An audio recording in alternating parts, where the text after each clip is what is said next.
क्षमा का भाव होता है। तो क्षमा को हमें प्रयास करना पड़ता है श्रावक के लिए कि धीरे धीरे एकदम पूर्ण तो नहीं कर पाता है।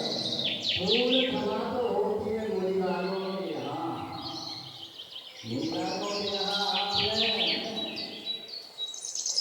राजा श्रेष्ठ और चेतना की गोतनी होगी कि जब वो राजा श्रेष्ठ जाते हैं जंगल में और मुनिराज को देखकर उनके गले में सर्प डाल देते हैं और वहाँ से वापस आकर कहते हैं कि आज मैंने रानी को बताते हैं तो रानी एकदम निस्तब्ध रह जाती है और आह कहती है और जाती है, देखती है तो वहाँ सारे शरीर में पीलियाँ हो जाती हैं और राजा भी जाते हैं तो वहाँ जब मुनिराज का ध्यान खुलता है तो देखते हैं कि मुनिराज दोनों को नमोर आशीर्वाद देते हैं। तो ये उनकी क्षमा है और चक्रवर्ती भी क्षमा है। भरत चक्रवर्ती के यहाँ जय कुमार प्रधान सेनापति था उनका। तो जब युद्ध से वापस आकर सुलोचना का स्वयंवर हो रहा था, वहाँ सभी राजा बुलाए गए, अर्घ कीर्ति को भी बुलाया गया। तो वहाँ जय कुमार भी थे, लौट कर आए थे।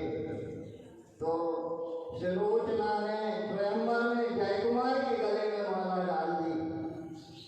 जय कुमार के गले में माला डाल दी तो उनके मंत्रियों ने आगे कीर्ति को भड़काया और कहा कि ये तुम्हारा, तुम चक्रवर्ती के बेटे हो, ये तुम्हारा अपमान है। तो उन्होंने भड़काने पर जय कुमार से युद्ध किया।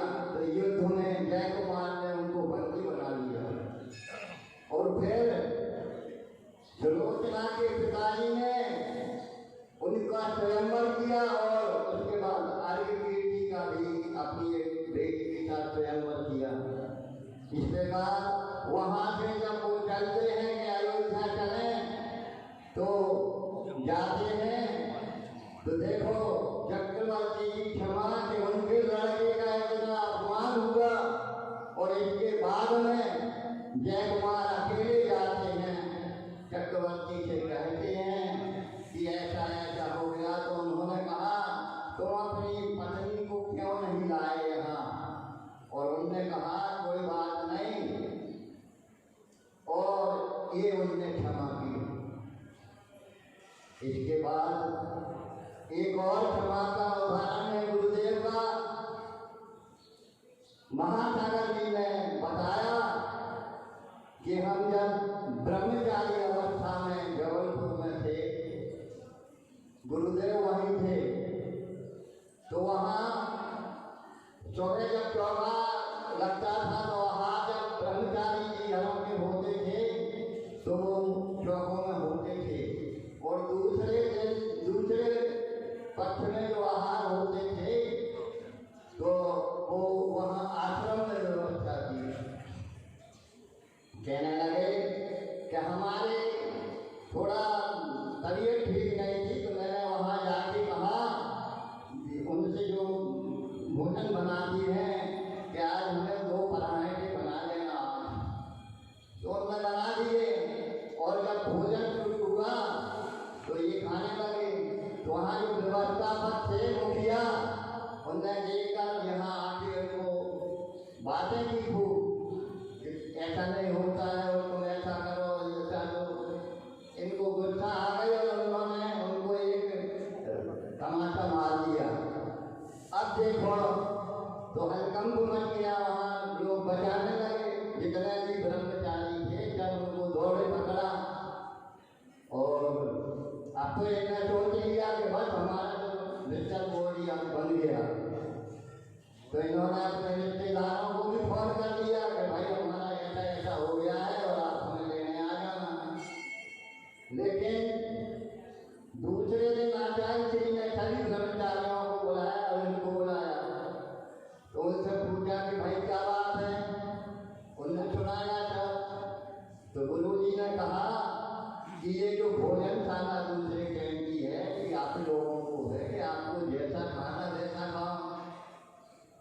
फिर उन लोगों को जिनने ब्रह्मचारी जी हरों को उनने डांटा कि तुम्हें ऐसा नहीं करना चाहिए, तो इनको थोड़ी शांति हुई। इसके बाद क्या हुआ कि उनको समझा दिया और फिर गुरुदेव अपने रूम में आ गए और उन्होंने डॉक्टर को बुलवाया और डॉक्टर से कहा कि महासन उनका ब्रह्मचारी जी का आपको खून टेस्ट करना है। तो डॉक्टर साहब गए और बोले कि आपका खून टेस्ट करना है।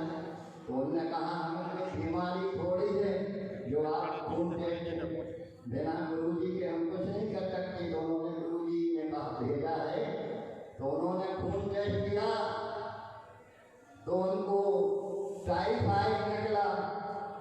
तो गुरुदेव ने कहा कि देखो इनको जो ये गुस्सा आई है इसके कारण आई है।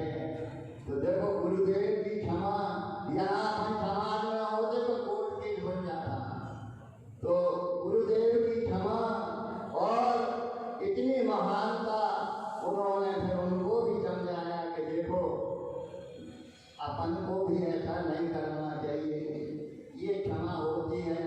या ऐसा है कि गलतियां होती हैं और चाहे मैंने आके यहाँ समाज के साथ में कोई गलती की हो या कभी कितने भी लोग हों कि हमारे से इंदौर से यहाँ 2-4 महीने में तो हो सकती है गलती हो जाए, तो हम भी क्षमा मांगते हैं सभी से और बच्चों से, महिलाओं से, सभी से।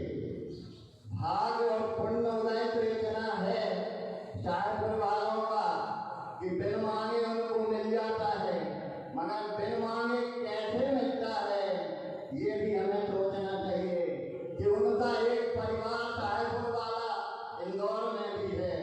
यहाँ तो लॉकडाउन था और यहाँ से ना कोई जा सकता था ना कोई कुछ कर सकता था। तो यहाँ हमने मनीष जी को फोन किया कि भैया चतुर्मास के लिए आप गुरु जी से चंद्रनील भैया को फोन करो। यहाँ से फोन किया तो फिर हमारे वहाँ चक्रेश रहते थे गुरु जी की सेवा में, तो उन्होंने पूज्य आकाश जी को श्रीफल चढ़ाया, संभव साहब जी को श्रीफल चढ़ाया और उनके बाद विनय भैया से कहा कि भैया 2 साल से हमें कुछ नहीं मिला तो हमें इस साल तो कम से कम मिल ही जाए। तो उन्होंने भी कृपा करके और हम लोगों को पूज्य गुणमती माता जी का चतुर्मास यहाँ दिया और गुणमती माता जी सभी माता जी बहुत ही खान है, इसलिए पूज्य माता जी को बारंबार प्रणाम करते हुए मैं अपनी बहन को जन्म दी। इसके बाद मैं आमंत्रित करता हूं श्रीमती निशा जैन को, वे आएं और अपनी बात रखें।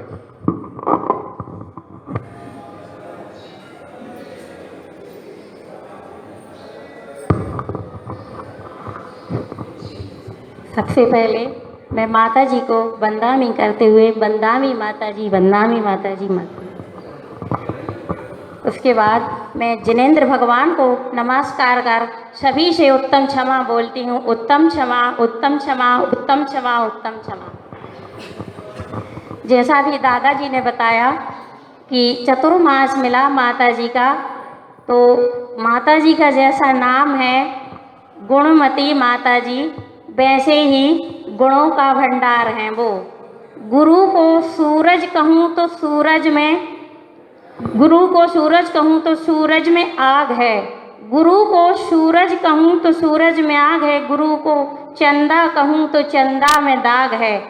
गुरु को सागर कहूँ तो सागर में झाग है। लेकिन हमारे गुरु में तो वैराग्य ही वैराग्य है। मैं अपनी माता जी के लिए सिर्फ 4 लाइनें। जहाँ पर देव दर्शन हो वहीं भव पार होता है। जहाँ पर देव दर्शन हो वहीं भव पार होता है। जहाँ मुनियों की वाणी हो वहीं उद्धार होता है। जहाँ मुनियों की वाणी हो वहीं उद्धार होता है। मुझे लगता नहीं नवकार से ऊंचा यहाँ कोई, मुझे लगता नहीं नवकार से ऊंचा यहाँ कोई। जहाँ नवकार होता है वहाँ सब पाप कटते हैं। जहाँ नवकार होता है वहाँ सब पाप कटते हैं। बस 4 लाइन और माता जी के लिए। जो है प्रकाश पुंज बीते राग ज्ञान में, जो है प्रकाश पुंज बीते राग ज्ञान में, और मन की लौ लगाई है अरिहंत ध्यान में, और मन की लौ लगाई है अरिहंत ध्यान में। इंसानियत जगाई जिसने संविधान में, इंसानियत जगाई जिसने संविधान में, अवतार महावीर के हैं वर्तमान में, अवतार महावीर के हैं वर्तमान में। इस बार माता जी का चतुर्मास मिला। 10 लक्षण पर्व बहुत अच्छे से निकले। ना बच्चों पर गुस्सा आई, ना घर में किसी बात पर हुआ। फिर भी मैं सबको एक कहानी सुनाना चाहती हूँ। कभी कुछ नहीं, सबको उत्तम क्षमा। 2 भाई थे। एक का व्यापार अच्छे से चल रहा था और छोटे भाई का नहीं चल रहा था। तो उसने अपने बड़े भाई से मदद मांगी कि भाई मेरी कुछ मदद कर दो तो मैं अपना व्यापार आगे बढ़ाऊं।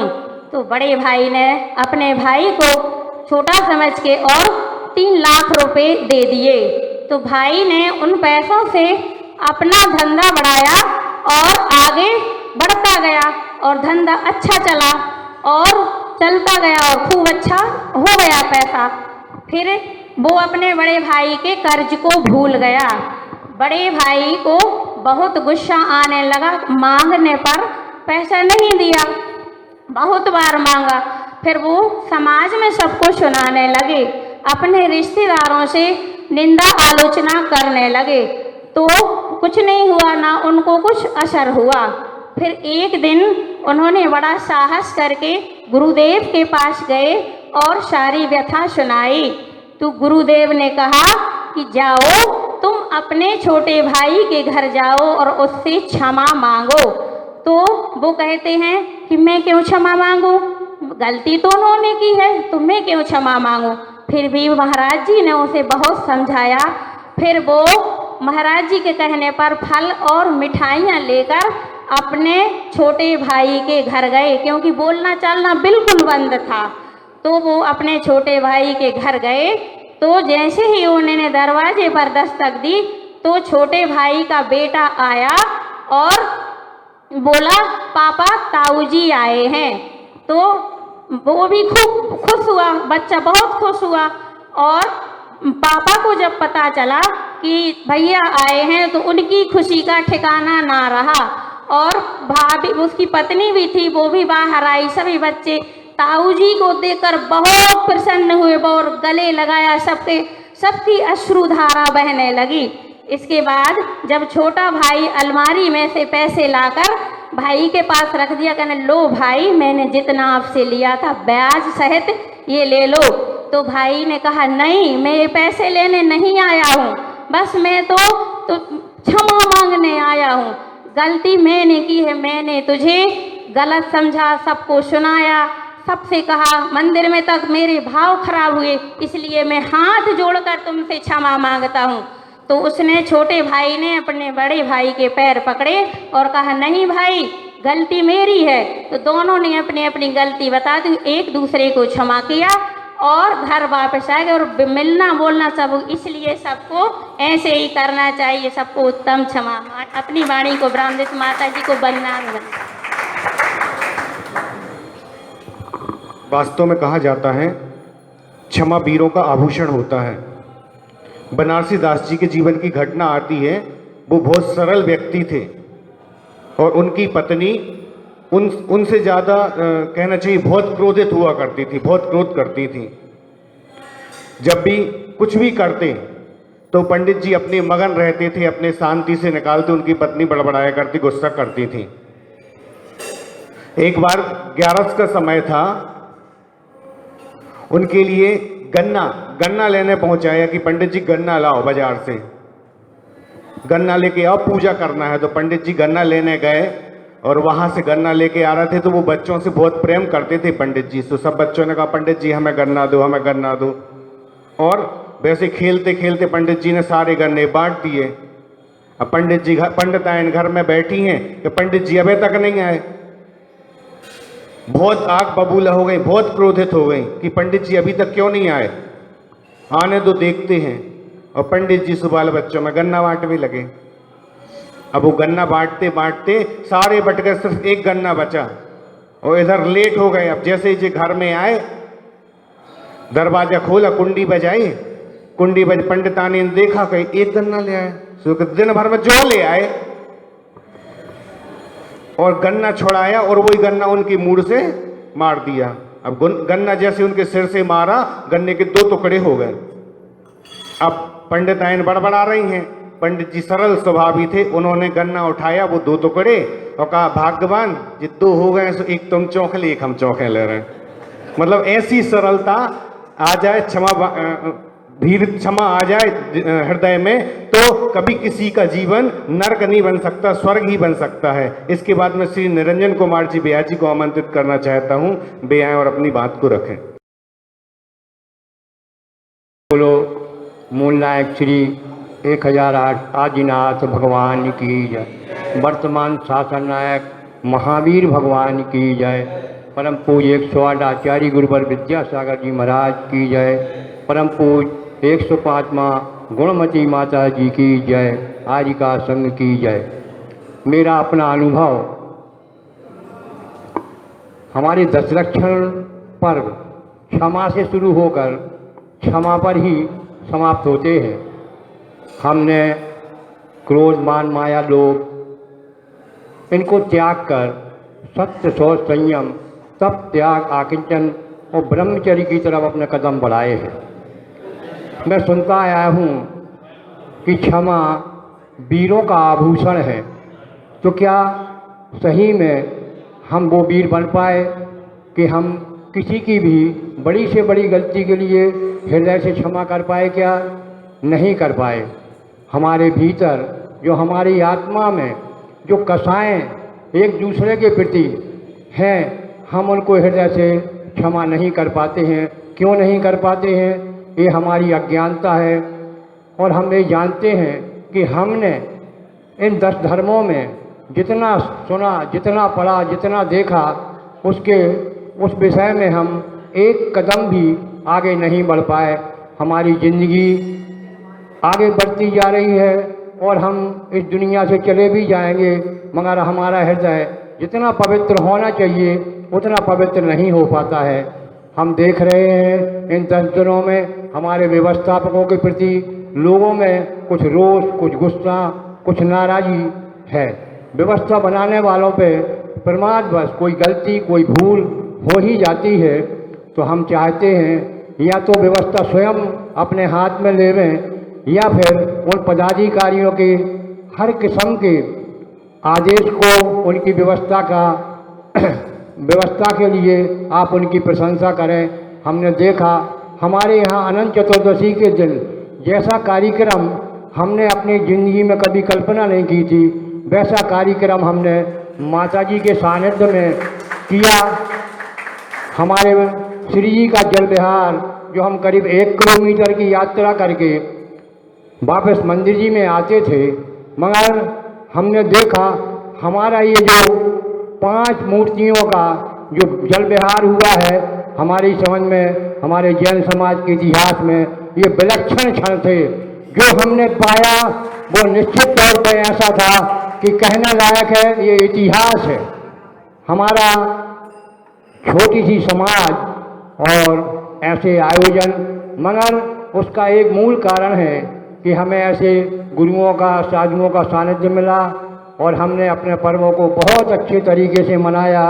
और हम चाहते हैं कि भविष्य में हम आचार्य श्री से हमेशा अपेक्षा रखेंगे कि वो हमें हर वर्ष कोई ना कोई साधु चतुर्मास के लिए हमारी सायापुर समाज के लिए देवें। और मेरे द्वारा कोई भी त्रुटि, कोई भी गलती, प्रमादवश अगर समाज के किसी व्यक्ति को मेरे व्यवहार से कोई ठेस लगी हो तो वो हमें हृदय से क्षमा करें और मैं अपनी तरफ से सभी के लिए क्षमा करता हूँ। बस इतना कहकर मैं अपना जय जैन सभी के लिए, सभी मुझे क्षमा करेंगे। इसके बाद मैं आदरणीय पंडित राजेंद्र कुमार जी को आमंत्रित करता हूँ। अच्छा, काजू भैया को आमंत्रित करता हूँ, वे आएँ और अपनी बात रखें। ओम नमः सिद्धेभ्यः, ओम नमः सिद्धेभ्यः, ओम नमः सिद्धेभ्यः। देवाधिदेव मूलनायक भगवान आदिनाथ स्वामी की, परम पूज्य आचार्य गुरुवर विद्यासागर जी महाराज की, क्षमा मूर्ति परम पूज्य मुनि श्री क्षमा सागर जी महाराज की, पूज्य आरिका माँ गुणमती माता जी की, आरिका संघ की, उपस्थित सभी चैतन्य राशियों को मेरी तरफ से उत्तम क्षमा। जो दिख रहे हैं उन्हें भी और जो नहीं दिख रहे उन्हें भी मैं सभी से क्षमा प्रार्थना करता हूँ। चिंतन इस तरह से चलता है, ये मेरा व्यक्तिगत चिंतन है। जिनवाणी में जो लिखा है, आगम में जो लिखा है, ये मार्गदर्शिका है समाज की स्थिति क्या है। क्षमा का अभाव और क्षमाशीलता की कमी हम सबके बीच में बढ़ रही है। इसके मुख्य दो कारण मेरी समझ से जो है, एक संवाद विमुखता है और दूसरा सम्मानहीनता है। सम्मानहीनता से मेरा कहने का तात्पर्य है कि मेरी ही आत्मा के प्रति सम्मान कम हुआ है। फिर जब मैं खुद का ही सम्मान करना भूल गया हूं तो दूसरे का करूंगा कैसे। मेरे आगम में श्रावक की जो चर्याएं हैं उनसे हम सब विमुख हो गए हैं। डेविएशन का परसेंटेज अलग अलग हो सकता है किंतु मूल धारा में तो कोई नहीं बचा। तो जब ये डेविएशन हो रहा है और तेजी से हो रहा है तो सम्मान जो है मेरा निज की आत्मा के प्रति कम हुआ और उसी के परिणाम स्वरूप दूसरे की आत्मा का तो होता ही जा रहा है। ये अहंकार बढ़ता जाता है और यह संबंधों में जो सम्मान की कमी है, चाहे वो छोटा हो या बड़ा हो, चेतना की यात्रा किसी को नहीं पता कि कौन कितनी लंबी यात्रा करके यहाँ बैठा है, कौन बड़ा है कौन छोटा है। इन चेतनाओं का, इन शरीरों के पीछे जो यात्रा गमन है किसी को भी ज्ञात नहीं है। सो एक तो यह बात है। दूसरी बात है संवाद विमुखता। संवाद तो है, संवाद तो इतना है जितना नहीं होना चाहिए, जितना मौन से काम चल सकता है। मेरी दो पंक्तियां हैं कि मौन कहता है कुछ जो शब्द नहीं कहते। तुम पढ़ लिया करो वो जो मैं लिखा नहीं करता, तुम पढ़ लिया करो वो जो मैं लिखा नहीं करता। तो मौन से बहुत कुछ सज सकता है किंतु संवाद की विमुखता है। मुझे बुराई किसी एक सज्जन से है, मुझे विकास से बुराई है, लेकिन मैं उसकी चर्चा समर्थ से करता हूं, विकास से नहीं करता। जिससे मुझे परेशानी है मैं उससे कभी उस बारे में बात ही नहीं करता। अरे आप झगड़ लीजिए, आप मार दीजिए, चौंकी जाएंगे, बाद में सामंजस्य होगा, आपका क्रोध शांत होगा। किंतु आप उसी व्यक्ति से बात करिए जिससे आपको परेशानी है। हम अपनी दुविधाओं की चर्चा किसी तीसरे व्यक्ति से करते हैं और एक लंबी चेन निर्मित कर देते हैं, लेकिन उस व्यक्ति से कभी सीधा संवाद नहीं करते जिससे परेशानी हुई थी। तो क्षमा के अभाव का मेरे चिंतन में ये दो मुख्य कारण हैं। अगर समय में कहीं पे अतिक्रमण करूं तो मुझे इशारा कर दीजिए। मैं कुछ कविताओं के माध्यम से अपनी चिंतन को आपके समक्ष प्रस्तुत करूंगा। 4 से 5 मिनट से ज़्यादा नहीं लूँगा और उसमें भी यदि अगर समय की बाधा हो तो मुझे इशारा करिएगा।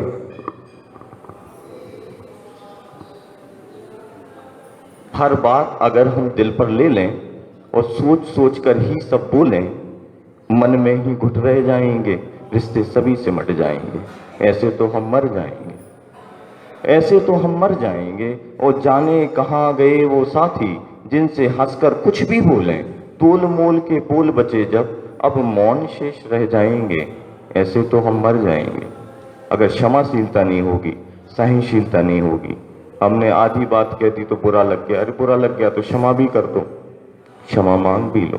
तो जाने कहाँ गए वो साथी जिनसे हंसकर कुछ भी बोलें, तोल मोल के बोल बचे जब अब मौन शेष रह जाएंगे। ऐसे तो हम मर जाएंगे। और प्रेम भरे थे तब थे बेगाने, चिंता नहीं थी, मैं किसी से अपने बचपन में कुछ भी बोलता था। प्रेम भरे थे तब थे बेगाने, बिन सोचे सब कुछ करते थे। नफरत की आंधी है अब तो जल्दी पैर उखड़ जाएंगे, जल्दी पैर उखड़ जाएंगे। ऐसे तो हम मर जाएंगे, ऐसे तो हम मर जाएंगे। और कि जिसे हम भूल जाते हैं समय की धूल चढ़ने में, वो वापस याद आते हैं सुबह घर को बहरने में। कल जो गलतियां की थी, सुबह उठ के झाड़ू लगाएं घर में, तब याद आता है कल क्या क्या हुआ था। तो जिसे हम भूल जाते हैं समय की धूल चढ़ने में, वो वापस याद आते हैं सुबह को घर बहरने में। कि बीता छूट जाता तो मुक्ति आसान हो जाती, कि बीता छूट जाता तो मुक्ति आसान हो जाती। बीता बैठ जाता है अवचेतन के कोने में, कि बीता बैठ जाता है अवचेतन के कोने में। कि पोथी में कर्म है ये, पोथी क्या कहती है, पुराण कहते हैं ये आपके कर्म हैं जो आप बांधते जा रहे हो। तो पोथी में कर्म है ये जिन्हें हर कोई ढोता है। पुराने भूले रहते हैं नए कुछ बांध लेने में, पुराने भूले रहते हैं। ये जो तन काया है, ये जो जन्म मिला है, ये सब भूले हुए हैं, क्यों नए बांधने में लगे हुए हैं। तो पोथी में कर्म है ये जिन्हें हर कोई ढोता है। पुराने भूले रहते हैं नए कुछ बांध लेने में, नए कुछ बांध लेने में। तीसरी कविता है, ये सबसे नई कविता है जो कल लिखी गई है। मैं कांच के बर्तन में कैक्टस से हम, कांच के बर्तन में कैक्टस से हम, जो देता रहा जल उसको देते रहे कांटे, जो देता रहा जल उसको देते रहे कांटे। संभालने में चूके तो चुभा देंगे नस्तर, संभालने में चूके जो बागवान है, संभालने में चूके तो चुभा देंगे नस्तर। और उठाने में चूके तो चुभा देंगे शीशे, उठाने में चूके तो चुभा देंगे शीशे। वही पानी पीकर मृदु हुई माटी, वही पानी पी के मृदु हुई माटी। वही सूरज वही वायु वैसा ही बीज, वही सूरज वही वायु वैसा ही बीज। बना पेड़ आम का नदिया के तीर, सघन छांव ऋतु में फल पत्ते बंधनवार। वही सूरज वही वायु वैसा ही बीज, बना पेड़ आम का नदिया के तीर। सघन छांव ऋतु में फल पत्ते बंधनवार। क्रोध को जगह दी तो कटीले जमे पेड़, और क्षमा को धार लिया तो छांव भरी ढेर, और छांव भरी ढेर। आखिरी कविता, कविताएं बहुत हैं। कल मैं जब देखने बैठा कि क्या क्या कहा जा सकता है, तो लगा कि कहा तो बहुत कुछ जा सकता है, लेकिन समय की भी अपनी सीमाएं हैं। सो ये मैं आखिरी कविता आपके सामने पढ़ता हूँ कि पेड़ से टपका हुआ फल, पेड़ से टपका हुआ फल सर किसी के जा पड़ा। सुख जो फल मिलने का था दर्द उसको खा गया, सुख जो फल मिलने का था दर्द उसको खा गया। गुस्से से गाली पेड़ को दी, वो मूक सुनता रहा, वो मूक सुनता रहा। देकर भी फल अपराध बोधी, कर दो क्षमा कहता रहा। देकर भी फल अपराध बोधी, कर दो क्षमा कहता रहा। निज जनों ने मेरे हित कर कई किए उपकार मुझ पर, निज जनों ने मेरे हित कर। बड़े टोक देते हैं, अरे ऐसा नहीं करो, हमें बड़ा बुरा लग जाता है। अहंकार लेके बैठ जाते हैं कि यार पंडित जी तो ऐसे बोलते हैं बार बार, कह रहा है अभिषेक कर लिया, आगे बढ़ जाओ। तो निज जनों ने मेरे हित कर कई किए उपकार मुझ कर। पूर्वाग्रही में मान बैठा हो रहे अपकार मुझ पर। पूर्वाग्रह से ग्रसित हूं, पूर्वाग्रही में मान बैठा हो रहे अपकार मुझ पर। हे श्रेष्ठ मेरे माफ कर दो मेरी सब नादानियां, स्वच्छ मन से करबद्ध हूं मैं कर रहा हूँ प्रार्थना, कर रहा हूँ प्रार्थना। मुनि श्री क्षमा सागर जी की कुछ पंक्तियों के साथ अपनी बात को विराम देता हूँ कि जैसे कुछ छूट गया हो करने को, कहने को, जैसे कुछ छूट गया हो करने को, कहने को, रह गया हो शायद 2 दिन की जिंदगी में, इसीलिए दूसरा दिन होता है, इसीलिए दूसरा दिन होता है। उत्तम क्षमा। बहुत बढ़िया। जब हम किसी से अपेक्षा रखते हैं और वो अपेक्षा उपेक्षित हो जाती है तो वहाँ क्रोध का भाव उत्पन्न होता है। इसलिए हमें हर चीज में पेशेंस रखना चाहिए, सब्र रखना चाहिए। कहते हैं जरा सा पाने की चाहत में बहुत कुछ छूट जाता है, जरा सा पाने की चाहत में बहुत कुछ छूट जाता है, न जाने सब्र का धागा कहाँ पर टूट जाता है। किसे हम राह कहते हैं, किसे हम राह कहते हैं, यहाँ तो अपना साया भी कहीं पर साथ देता है, कहीं पर छूट जाता है। अजब से हैं ये रिश्ते भी बड़े मजबूत लगते हैं, अजब से हैं ये रिश्ते भी बड़े मजबूत लगते हैं, जरा सी बात पर लेकिन भरोसा टूट जाता है। जरा सा पाने की चाहत में बहुत कुछ छूट जाता है। अब हम निवेदन करते हैं पंडित राजेंद्र कुमार जी से, वे आए और अपनी बात को रखें। परम पूज्य माता जी के चरणों में नंदामी निवेदित करता हुआ मैं सबसे पहले सिद्ध भगवान को यहाँ नमस्कार करूँगा। ओम नमः सिद्धेभ्यः, ओम नमः सिद्धेभ्यः, ओम नमः सिद्धेभ्यः। हम सभी यहाँ माता जी की अनुगामी बनकर यहाँ बैठे हुए हैं और उन्हीं के निर्देशन में यहाँ हमने उन्हीं के तत्वावधान में यहाँ 10 लक्षण पर्व का यहाँ मनाया। सभी ने सोल्लास के दौरान अपनी भावाती रेख में कुछ न कुछ, कहीं कुछ किया, कहीं कुछ अनुसरण किया, कहीं कुछ छोड़ दिया, कहीं कोई गलतियां हुई, कहीं कोई अनुसरण हुआ। इन्हीं के दौरान, इन सब बातों के दौरान भी हमने कभी अपना चिंतन अपने आप में, अपने आप को, अपने आप के बीच में अपने आप को रखकर कभी देखा ही नहीं कि हमारी चिंतन की धारा कहाँ है। हमारा चिंतन कभी अपनी ओर आ ही नहीं पाया कि हमने इन 10 लक्षण पर्व के दौरान अपने आप को कितना पाया, कितना समर्पित हुआ, किस राह चले, किस पथ पर बढ़े, कितने चले, कभी हमने सोच नहीं पाया। भगवान के, माता जी के बताए मार्ग पर हम कितना बढ़े, सोचा रुचि कितनी है आपकी इस मार्ग पर बढ़ने की। इस 10 दिन की पाठशाला में हमने अपनी आत्मा की ओर आने के लिए कितनी दूरी तय कर पाई? क्या हमने इस बारे में कभी सोचा? यदि सोचा तो कितनी दूर हम चलकर आ पाए? हम जहाँ हैं वहीं पर तो हैं, पर हमने कितनी उसमें स्थिरता प्राप्त कर पाई? इसके लिए मैं 4 बातें आपके सामने रखता हूँ। पहली है बात कि आक्रमण में, अटैक में या प्रतिक्रमण में, कम बैक में कहीं हमारी संवादहीनता हमारे इस अटैक का कारण तो नहीं बनी? कहीं हमारी संवादहीनता, आपसी सामंजस्य के अभाव की कमी कहीं हमारे अटैक का कारण तो नहीं बनी?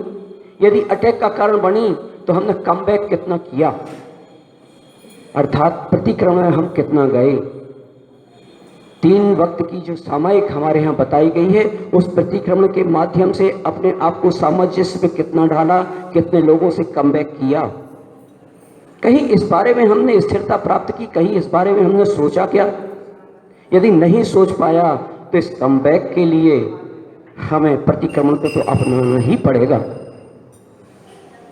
ये प्रतिक्रमण का माध्यम ही है 10 दिन में जो हमें सिखाता है कि हमें 10 धर्म की पाठशाला में हमने अपने आप को, अपने विकारों को डुबोकर, अपने विकारों को निकाल कर आगे बढ़ना है। धर्ष धर्म जरूर मेरे नहीं हैं, लेकिन मेरे अपने होते हुए भी अपने नहीं हैं। हमें कम बैक करना है, हमें प्रतिक्रमण के माध्यम से अपने आप में उतरना है, गहरे में उतरना है, स्थिरता प्राप्त करनी है, यही सोचना है। दूसरा है स्पष्टीकरण, क्लैरिफिकेशन या शुद्धिकरण। हमने संवाद तो किया, मन में हमारे क्षोभ भी आया, मेरे कार्यकलापों से सबके अंदर क्षोभ तो आया, लेकिन क्या हमने इसको क्लैरिफाई किया? क्या साथ में बैठकर उसके प्रति हमने कोई क्लैरिफाई किया कि आपने ऐसा मुझसे क्यों कहा? नहीं किया। तो फिर हम प्यूरिफिकेशन कैसे कर पाएंगे, शुद्धिकरण कैसे कर पाएंगे? यही प्रतिक्रमण है जहां जो हमें शुद्धिकरण की ओर ले जाता है। तो हमें प्यूरिफिकेशन की, क्लैरिफिकेशन की बजाय प्यूरिफिकेशन में उतरना है, क्लैरिफाई करके फिर प्यूरिफिकेशन में आना है। ये 2 पॉइंट्स। तीसरे पॉइंट पर मैं आता हूं, हमने दीवार बनाई, वाल बनाई या ब्रिज बनाया। कहीं हमने विचारों की श्रृंखला प्रस्तुत करते हुए अपने आपसी व्यवहार में, आपसी समन्वय में, आपसी रिलेशंस में कहीं ऐसा तो नहीं है कि हमने एक दीवार प्रस्तुत कर दी है? विचारों की ऐसी श्रृंखला, ऐसे कटु शब्दों का प्रयोग करके हमने कहीं ऐसा तो नहीं है कि अपने आपस के बीच में एक दरार पैदा कर ली है, एक वॉल पैदा कर दी है? बेहतर होता कि आप प्यूरिफिकेशन करते हुए, क्लैरिफाई करते हुए प्यूरिफिकेशन में उतरते और प्यूरिफिकेशन के माध्यम से हम वाल बनाकर ब्रिज बना लेते, तो शायद वहाँ से सबका आवागमन हो जाता। हमारी आत्मा का आवागमन जो कर्म एक विमुखता की ओर बढ़ रहा है, कर्म के एक सराउंडिंग्स में बढ़ रहा है, वहाँ से हम निकलकर उस ब्रिज के माध्यम से अपने सत्य दर्शन करते हुए अपने भीतर आ पाते। हम सब आपके भीतर आ पाते। ये ब्रिज हमारे लिए एक पुल का काम करता, जहाँ से हम पार होकर आगे उतर जाते।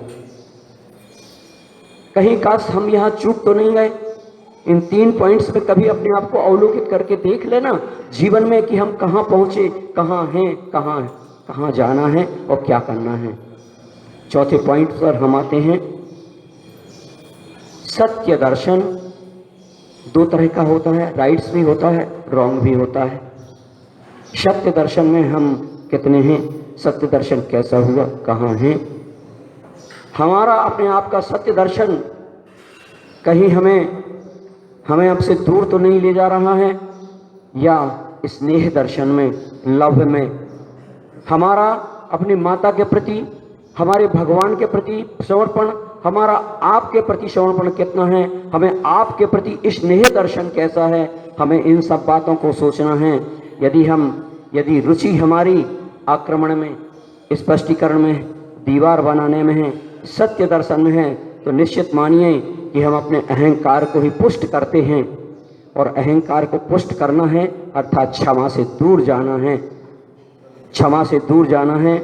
और फिर हमारी मांग हुई क्षमा भी आंतरिक न होकर औपचारिक रह जाती है। शायद हम संसार में रहकर औपचारिक क्षमा ही मांग पा रहे हैं, क्योंकि 4 पॉइंट्स के ऊपर अपना दृष्टिकोण अंकित किए हुए हैं। यदि हमारा दृष्टिकोण कम बैक में, प्रतिक्रमण में, दूसरा हमारा प्यूरिफिकेशन में, शुद्धिकरण में, तीसरा ब्रिज बनाने में, चौथा स्नेह दर्शन में, लगन के हमारे संतों के प्रति, हमारे भगवंतों के प्रति यदि हमारी लगन हो जाए तो संभवतया हमारे अंदर का जो अहंकार है वो गलित हो जाएगा।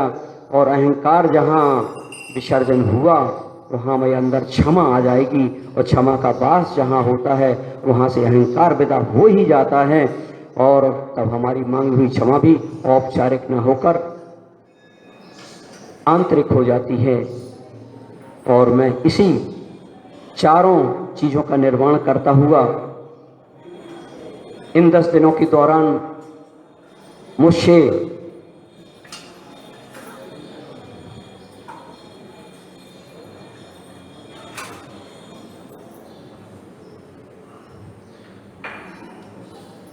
जाने अनजाने में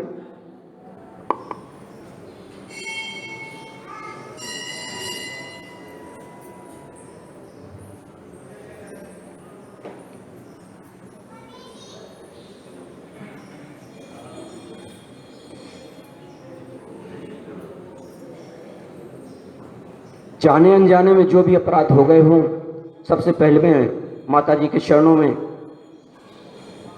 अपना भक्ति सहित बंदामी निवेदित करता हुआ उनसे मिच्छामी दुक्कड़म बोलता हूँ। हे माता जी, शब्दों में, अर्थों में, वाक्यों के अनुसार हमसे जो भी अपराध हो गया हो, हमें आप अपनी क्षमा प्रदान करें, क्षमा प्रदान करें, क्षमा प्रदान करें। उसके पश्चात मैं अपनी संपूर्ण समाज से, समस्त वैश्विक समाज से, समस्त जीवों से अपने उस अपराध की क्षमा मांगता हूँ। मेरे वचनों से, शब्दों से, अर्थों से, मेरे चिल्लाने से, मेरे निर्देश देते हुए जो भी आपने गलत समझा हो, उन सब बातों की मैं अपने हृदय से क्षमा मांगता हूँ। आशा है आप हमें हमसे क्षमा प्रदान करें, मैं भी आपको क्षमा प्रदान करता हूँ।